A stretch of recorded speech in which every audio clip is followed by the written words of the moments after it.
केवल दहेज की मांग करना आईपीसी की धारा 498 ए के अंतर्गत अपराध नहीं है। धमकी दिए जाने का एक साधारण आरोप उत्पीड़न की श्रेणी में नहीं आता। Delhi high court. तो दोस्तों, दिल्ली हाई कोर्ट के द्वारा एक मामले में, दहेज उत्पीड़न के मामले में, ये सख्त टिप्पणी की गई है और यहाँ पर जो रिश्तेदार थे, जो दूर रहते थे रिश्तेदार, उनके भी एफआईआर में जो नाम लिखाए गए थे, तो उनके अगेंस्ट ये जो एफआईआर कराई गई थी उसे क्वैश कर दिया गया। तो दोस्तों, मामला क्या था ये हम थोड़ा सा समझ लेते हैं। ये टिप्पणी क्यों की गई? जब मैंने ये पूरा डिसीजन पढ़ा तब मेरे समझ में आया कि आखिर ये टिप्पणी क्यों की गई है, इसका किस परिप्रेक्ष्य में ये टिप्पणी की गई है।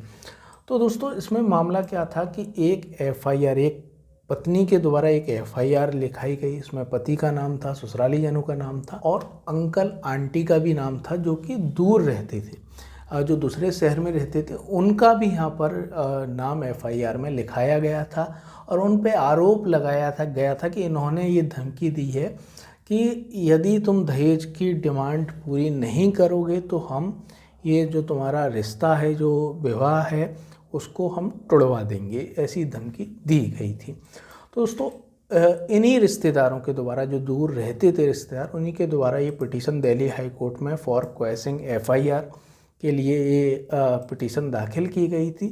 तो दोस्तों, यहाँ दिल्ली हाई कोर्ट ने ये पिटीशन अलाउड की। जो दूर के रिश्तेदार अंकल और आंटी हैं, उनके अगेंस्ट ये एफआईआर क्वैश कर दी। तो दोस्तों, उनके अगेंस्ट यही आरोप था कि उन्होंने धमकी दी है कि हम तुम्हारा रिश्ता तोड़वा देंगे यदि तुमने ये दहेज की मांग पूरी नहीं की। इस तरीके के आरोप थे। तो दोस्तों, दिल्ली हाई कोर्ट ने इसमें यही टिप्पणी की कि केवल दहेज की मांग करना आईपीसी की धारा 498 ए के अंतर्गत अपराध नहीं है और धमकी का एक साधारण आरोप, इस तरीके की धमकी का एक साधारण आरोप उत्पीड़न की श्रेणी में नहीं आता है। और कई यहाँ पर डिसीजंस बताए गए जिसमें ये साफ तौर पे कहा गया था कि किस तरीके से इस तरीके के मामले हैं जो दहेज उत्पीड़न के, उसमें किस तरीके के दूर के रिश्तेदारों को भी फंसाया जाता है, जो दूर रह रहे हैं उन रिश्तेदारों को भी फंसाया जाता है। यहाँ कुछ डिसीजंस बताए गए। यहाँ पर ये टिप्पणी की गई थी कि जहाँ एफआईआर या कंप्लेंट में लगाए गए आरोप बिल्कुल बेतुके और स्वाभाविक रूप से असंभव हों कि उनके आधार पर कोई भी विवेकशील व्यक्ति कभी भी इस निष्कर्ष पर नहीं पहुंच सकता कि अभियुक्त के विरुद्ध कार्रवाई करनी चाहिए, कार्रवाई करने के पर्याप्त आधार हैं।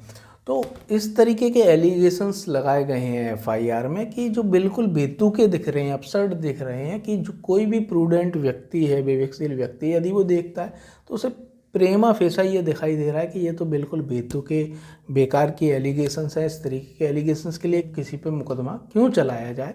तो ये यहाँ कई डिसीजंसों का यहाँ पर ये रेफरेंस दिया गया और किसी शिकायत को तब रद्द किया जा सकता है जब शिकायत में लगाए गए आरोप भले ही उन्हें उनके अंकित मूल्य पर लिया जाए और उनकी संपूर्णता में स्वीकार किया जाए। प्रथम दृष्टया कोई अपराध नहीं बनता है या आरोपी के खिलाफ कोई आरोपित मामला नहीं बनता है।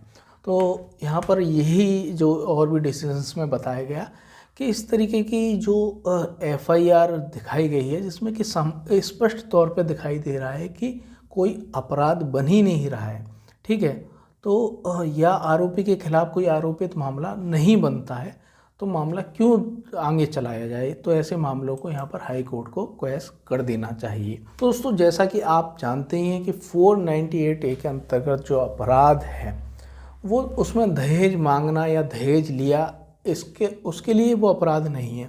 उसमें दहेज के लिए उत्पीड़न किया, ठीक है, इस तरीके से उत्पीड़न किया कि वो आत्महत्या करने के लिए उसे प्रेरित किया जाए, तो वहाँ क्रूअल्टी है, ठीक है, दहेज के संबंध में क्रूअल्टी के बारे में है। तो और दहेज लेना या दहेज की मांग करना ये डॉरी प्रोहिबिशन एक्ट के सेक्शन 3 और 4 के अंतर्गत आती है, 498 ए के अंतर्गत नहीं आती है। 498 के अंतर्गत क्या आता है? फॉर एग्जांपल, जैसे दहेज के लिए मारपीट करना, ठीक है, रोजीना उसके लिए उसके साथ उत्पीड़न करना, ये यहाँ 498A के अंतर्गत आता है। और दहेज लिया, ठीक है, दहेज मांगा, ये आता है डॉरी प्रोहिबिशन एक्ट के सेक्शन 3 और 4 के अंतर्गत। तो दोस्तों यहाँ पर दिल्ली हाई कोर्ट ने यही सख्त टिप्पणी की, क्योंकि ये जो रिश्तेदार थे, दूर रहते थे, इनके अगेंस्ट यही आरोप लगाया गया था कि इन्होंने धमकी दी कि जो गुड़गांव में एक प्लॉट इनके नाम करा दें, ठीक है, या फ्लैट जो पिता के नाम है वो पति के नाम करा दें, अन्यथा हम तुम्हारा रिश्ता तोड़वा देंगे। इस तरीके की धमकी दी गई। तो इस तरीके की धमकी यहाँ और भी इसमें फैक्ट्स थे, तो यहाँ पर यही माना गया कि इस तरीके की जो धमकी है, जो साधारण यहाँ धमकी के साधारण आरोप हैं, ये 498A के अंतर्गत अपराध घटित नहीं करते हैं। तो इन रिश्तेदारों ने ही पिटीशन दाखिल की थी, जो अंकल और आंटी थे, तो इनके अगेंस्ट ये मामला क्वैश कर दिया गया है।